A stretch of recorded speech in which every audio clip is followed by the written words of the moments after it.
So hello everyone, and welcome to another round of questions and answers. And this time I'm not gonna spend 20 minutes on a single answer and actually get through this a bit faster this time. So we're going to start out with a question by Baguette of Jojo, who asks, is there a difference between damage of the yellow icon and damage inflicted red icon? So there's not actually that much of a difference at all. They're basically the same type of buff, and they stack together with each other. And like two damage inflicted up stack with each other the same way as they would with a damage inflicted up and a damage up together with stack. So there's basically no difference between that at all. The only differences between them is the following. The damage inflicted up, the red icon, is a buff, like categorized internally as a buff, like that specific word, which basically means that it can go all the way up to 100% and that it gets counteracted by the debuff damage inflicted down, which can pull that number back down again. Also, if there's an enemy effect that says something like dispel buffs, it would dispel that buff. If you had the debuff from it, the damage inflicted down, you could dispel that debuff as well.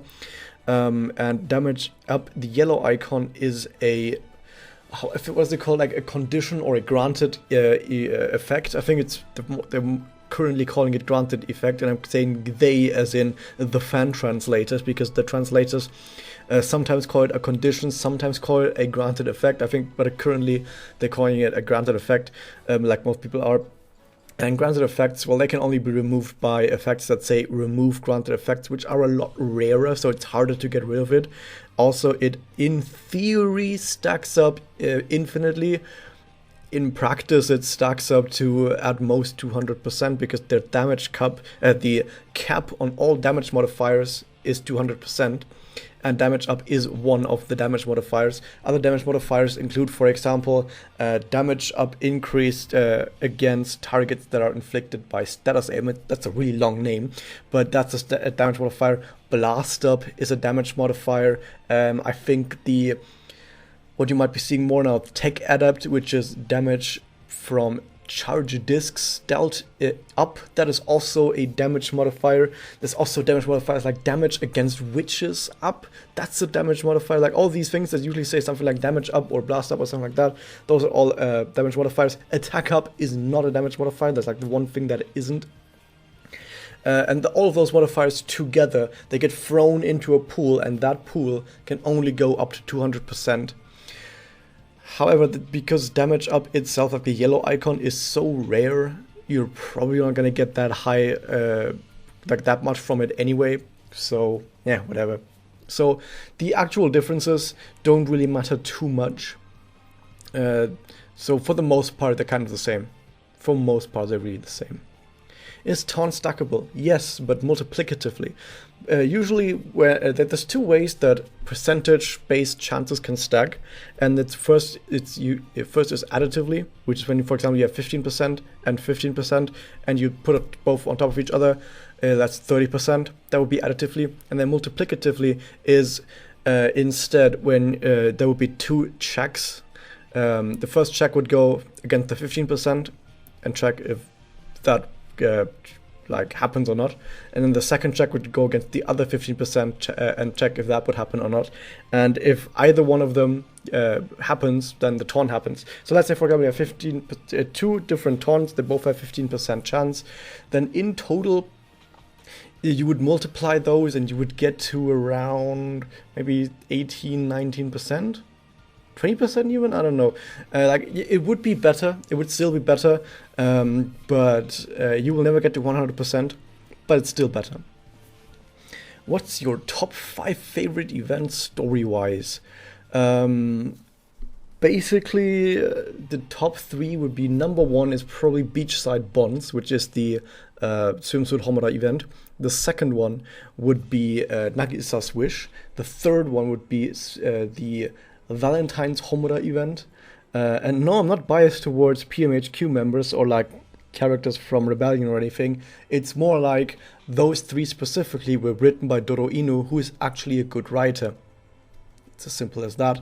After that, it's really hard to find another one, because events written by F4S, like the actual writing team for the game, used to have absolutely ginormous plot holes, and I noticed those fucking plot holes. And when I read a story, and while reading the story, I stumble over one plot hole after another, it just takes me right out, and I just can't enjoy stories where I keep thinking in the back of my head, yeah, but that doesn't make any sense. Why did the writers once again forget that their characters actually have magic? Like, a character gets stuck in a 2-meter deep hole for like a few minutes, and you think to yourself, but they're magic girls, they can just jump out. What?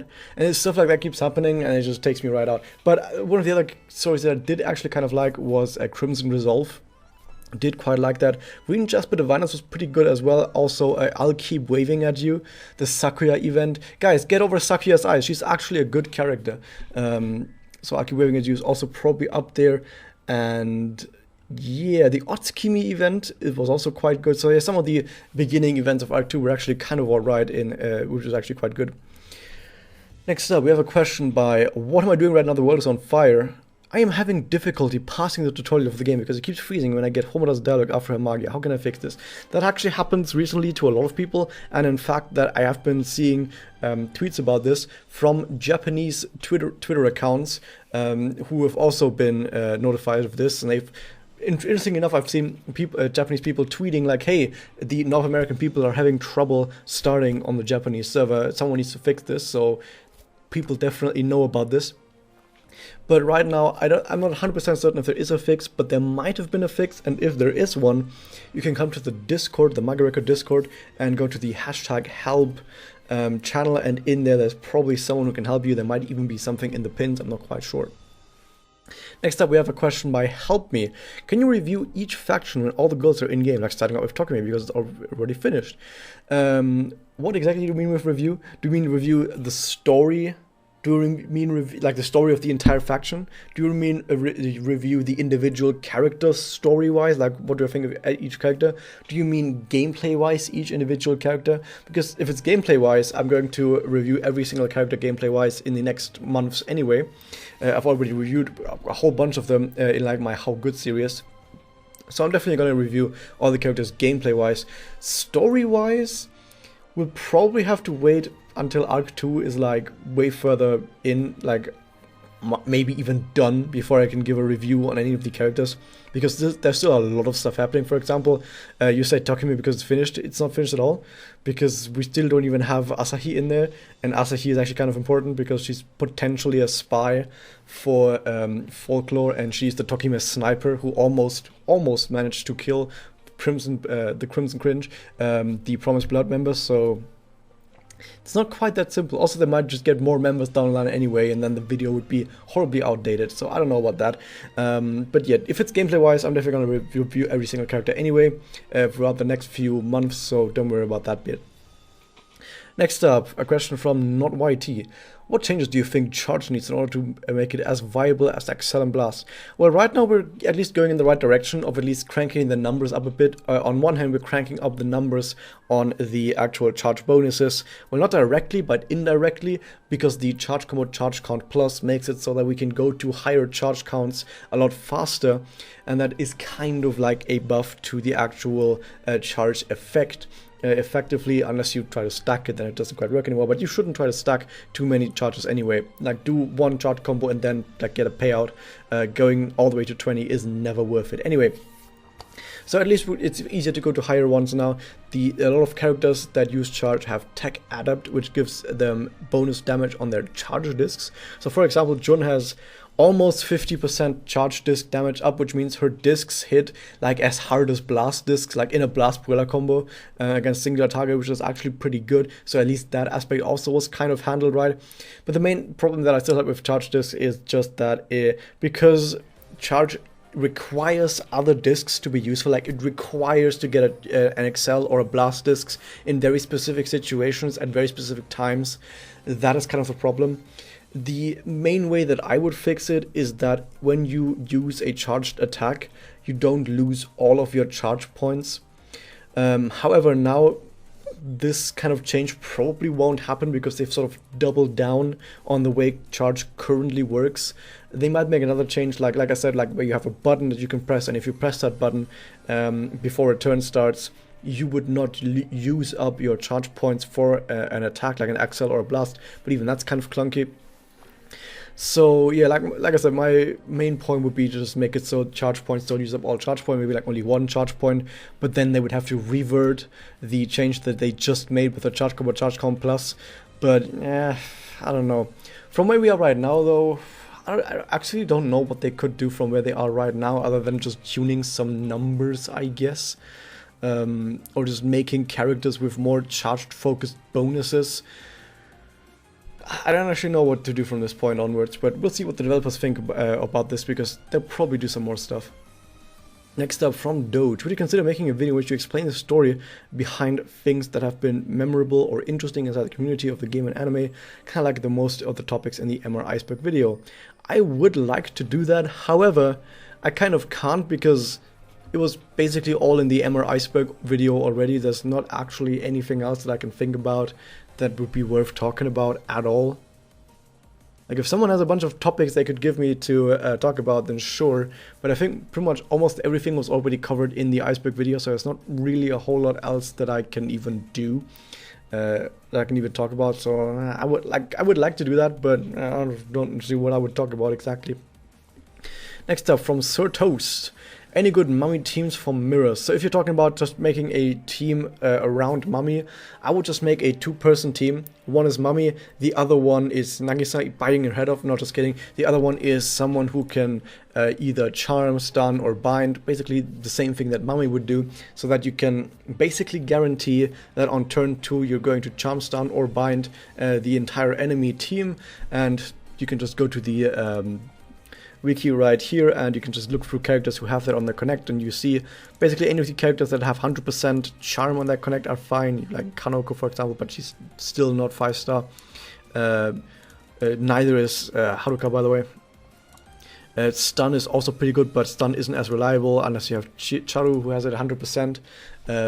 Bind, a lot of people have that as well. Even though bind is the most powerful of all of these effects, the most amount of people have that, which is kind of insane. But yeah, also that is pretty good. Does Charu really have stun and bind 100%? That's the first time I've ever heard of that. It's actually true, amazing. But yeah, you can see some of the characters right here. They would also team up really nice together with Mummy, preferably someone who goes to 5 stars.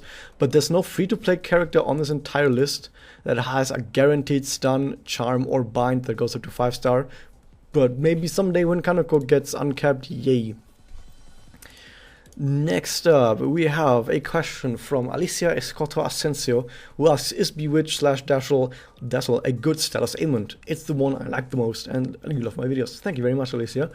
It is indeed a good status ailment. It is probably actually the best status ailment in the game for mirrors, for PvP, because the thing is, in mirrors, if you stun, charm, or bind an enemy, as I just told you in that other strategy, it's good if you can stun the entire enemy team, as you might be able to do if you've got like a guaranteed bind, for example. You might be able to bind the entire enemy team at once, which is pretty good. But just binding 1 or 2 of them and still having some enemies up is really bad, because then they'll probably just get a guaranteed Puella combo and might just kill someone. That's really bad. Damage over time is sadly capped at 10,000 damage, and even then, Curse, I mean, is strong, but it's 15% of maximum health. It's not as strong as just getting a chase, for example. Like if you have Ren on your team and just Ren chases on one of your attacks, that probably does more damage. It definitely does more damage than a Curse, for example. And enemies don't really heal that much either, so getting rid of that also doesn't do much.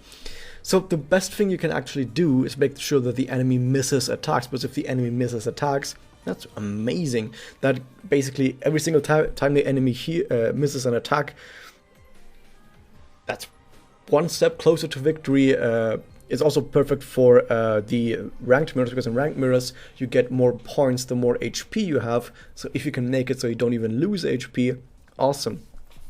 So if one of the best status ailments in the game. For PvE, it's also absolutely amazing.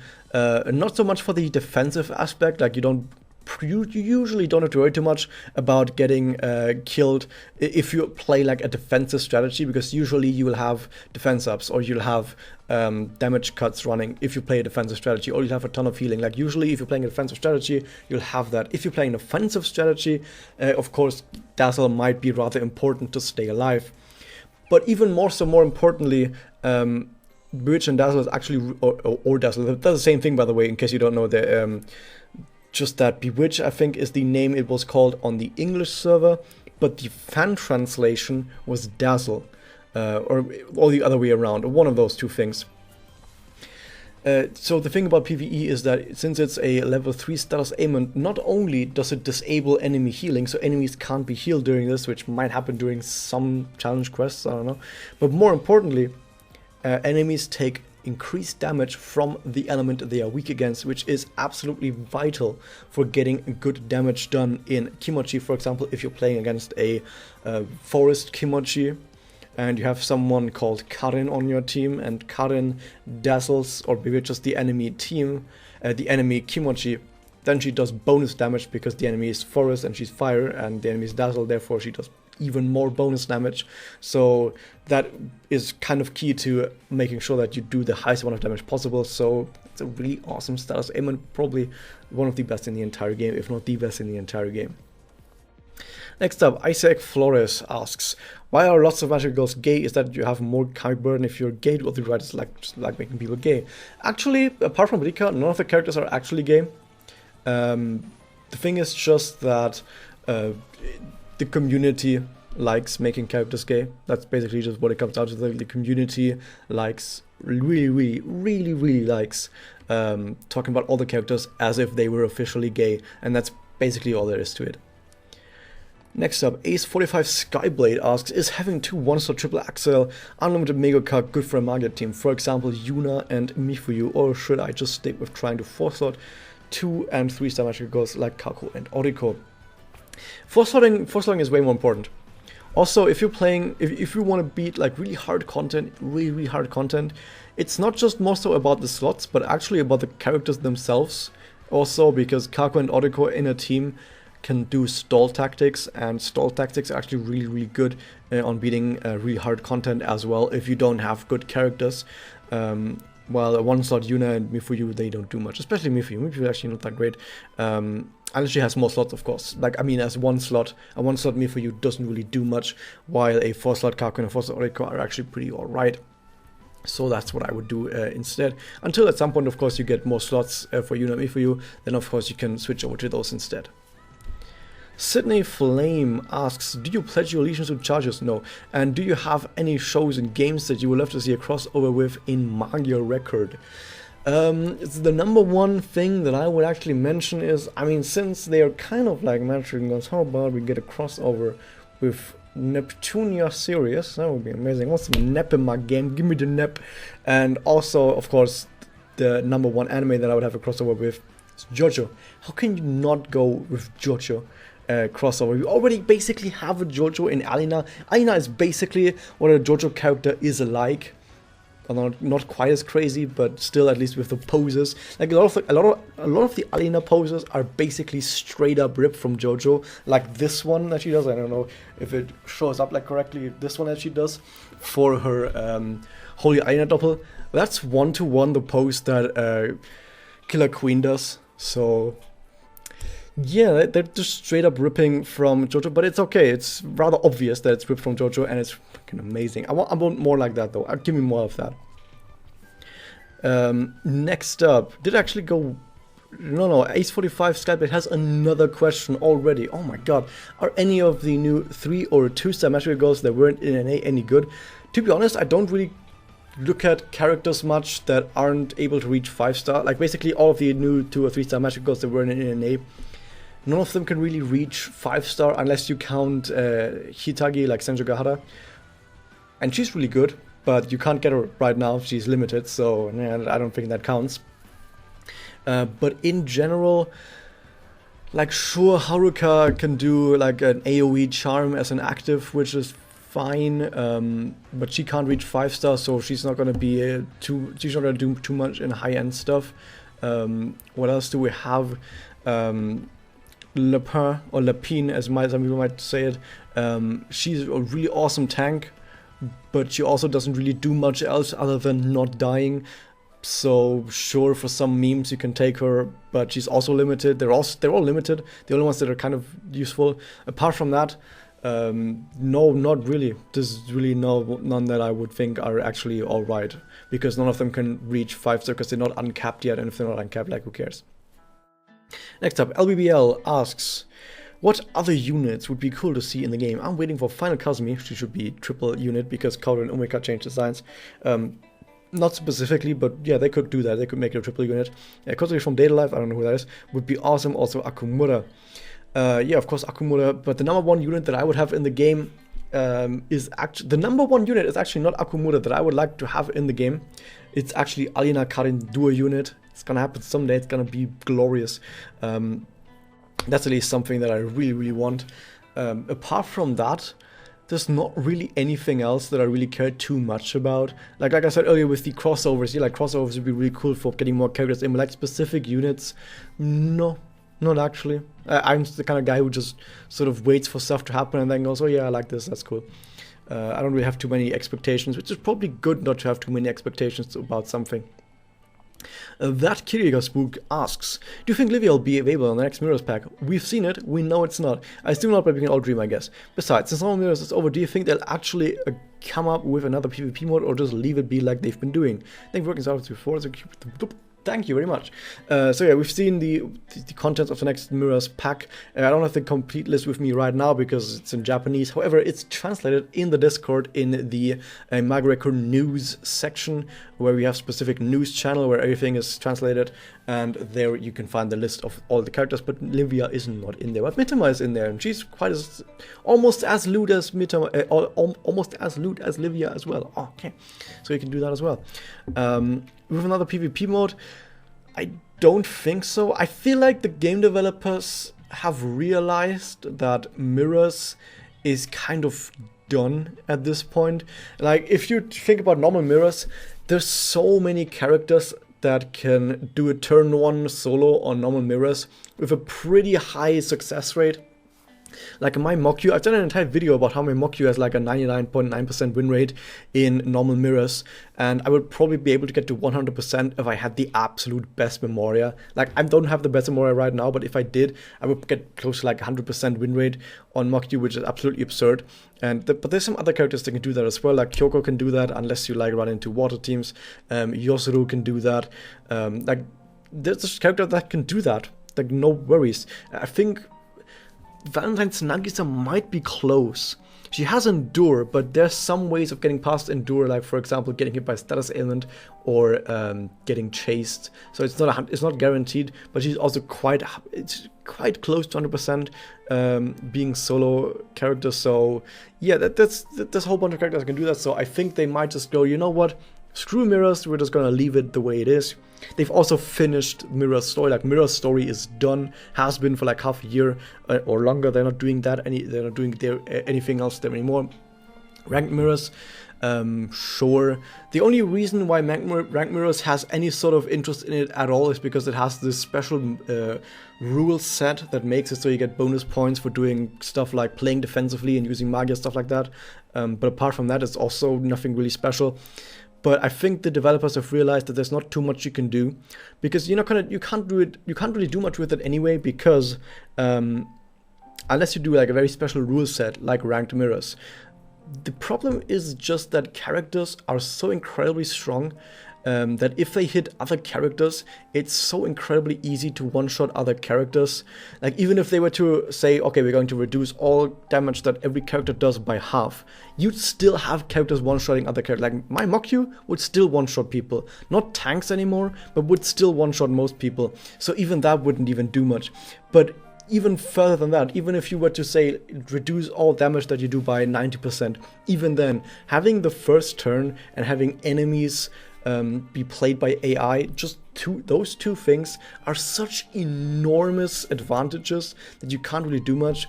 So they would have to like do live battles against each other, like real time with another player, but then you'd still have the first turn advantage. Like, whoever gets the first turn would just win.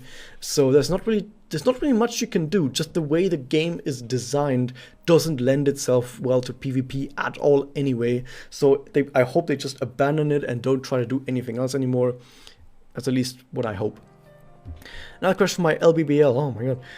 We have, would a team of 4-slot full SE with doubles and top members, Manokami, Irochio, and Final Type be awesome, or would it be really awesome? It would be awesomely awesome, but not quite as amazingly awesome as my team, which is a fully slot top double, top memo, 4-slot full SE, everything you can imagine of Manokami, Iroyachio, and Mokyu. I don't know, that's something. I also have a final target lying around, but I actually don't take her because she would actually drag down that team if I took her with me, funnily enough. Next up we have our fangirl,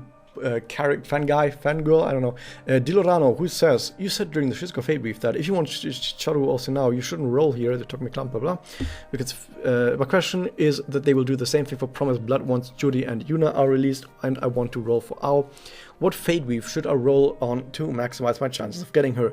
Simply, if you want any character, just wait for that specific character to get a rate up. A rate up with only that character. Like, not a rate up that they share with other characters, like a rate up specifically only for that character. That's basically all I can say. Like, wait for Ao to have her own Fate Weave rate up with no one else in there. It might take another year or longer, but there's not really much else you can do other than just waiting for that. I would say though that, of course, you're going to save up a whole bunch of rolls. Let's say you get to like 500 rolls or whatever, or 600 rolls. Of course, if you've got that many rolls, you just roll on other characters. Let's say in the meantime they release some other characters, like Alikari Duo Unit. Then you can just roll on Alikari, and who knows, maybe you get lucky enough that she spooks you somewhere, or you get so many duplicates of other characters that you get the 5 Destiny Crystals, and with 5 Destiny Crystals you might be able to just buy Ao from the special shop. So that's also a thing that could happen, and that's like that's actually more likely. It's more likely that you can do it that way than trying to wait specifically for like a Promised Blood rate up and then do it. Although I guess also it should be mentioned that if there's a Promised Blood rate up, you might want to look into the specific Mitama coin shop, because in the Mitama coin shop it's possible that for 300 Mitama coins you could buy an Ao. I'm not gonna say that that's exactly what they're gonna do because I don't know. So you'll just have to wait for that gacha to appear. But if there actually is a 300 Mitama coin Ao in that shop, then you could actually roll for that gacha like at least 300 times and you would get at least guaranteed 1 Ao. That's something you could do, I guess, as well. Next up, Alonso asks, what do you think will happen to the game once you completed all of the characters as E? Once every character has as E, they're probably going to unlock as E, as in right now everyone is capped to 60 SE nodes, but once everyone has SE, I assume they're going to unlock it so that everyone can get to 100. I just wonder if they might make it so that you need specific special items to unlock more nodes. Like they might say, oh, you can get to 60 nodes normally as you always would, but then if you want to get like 61 or 62 or whatever, you have to do something special, like pay a certain special currency that you have to farm, like not with real money, like farm another kind of material that you would have to use to be able to get more nodes, something like that. I don't know. They might be able to do something. I'm not quite sure what, but I assume they're going to do something that you can unlock all the way to 100 nodes.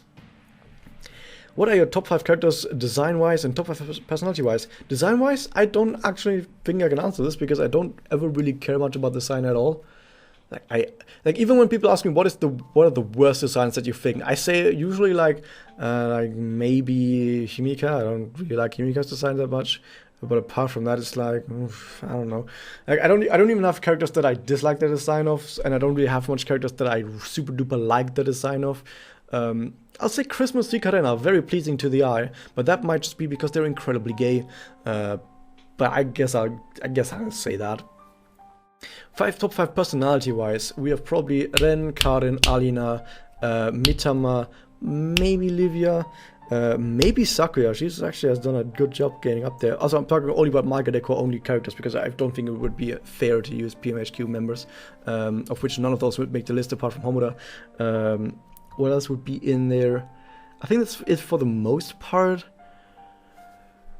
There's probably a bunch of ones that I'm not really thinking about too much right now, but definitely those. Kanagi, she can step on me. She's probably up there as well. Yeah, at least those. Next up, we have a Maki Himiko asking, for the upcoming Mirrors ranking, what do you recommend refugees do? I recommend you just play as if it was normal Mirrors, just play for wins. And I think the number one thing that I would tell people, if there are any refugees, don't worry about rank. Don't worry about Magia meta. Don't worry about actually playing to the rules. Just play for wins. That's literally all I can say. And how do you play for wins? Well, the same way you do normal mirrors. Like, treat it like normal mirrors and win it like normal mirrors. I can't really say anything else, because that's the same thing that I'm going to do on my ult. Because there's nothing much you can really do. Sayaka Owe asks, I just got Nana Sayukika and I was wondering if I should get a Spirit Enhancement and Doppel, or should I focus on Karin? Personally, I would probably focus on Karin, because Karin is better as a support, and just in general, Karin is overall the character with probably the higher power level, if you would call it that. But I mean, if you really like Yukika, you can also just take Yukika. It usually, I would say, it comes down actually to who you like more. Like, if you like Yukika more, just take Yukika. If you like Karin more, use Karin. If you can't really decide which of the two you like more, then personally I would go with Karin. But then again, you can also just say, you know what, I like the casino girl kind of playstyle with Yukika, so maybe I want to play that, or I don't know. And last but not least, we have Iliasta, who asks, thanks for the Q&A. That's not a question. My question is, how many girls should I run in my team for ranking mirrors? And mostly have balanced units and Mother Cup. Yes, this is my first ranking mirrors in JP.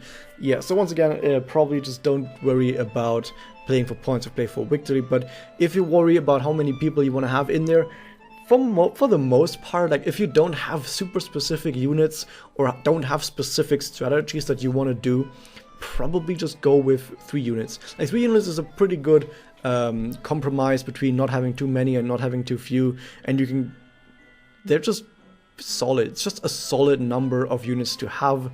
You might have to worry a little bit about RNG, like getting connects out on turn 2 or turn 3, but even so, they're still rather good and would probably give you the highest like win rate percentage, and that's kind of the only thing that really matters right now. Like, try to win as much as possible.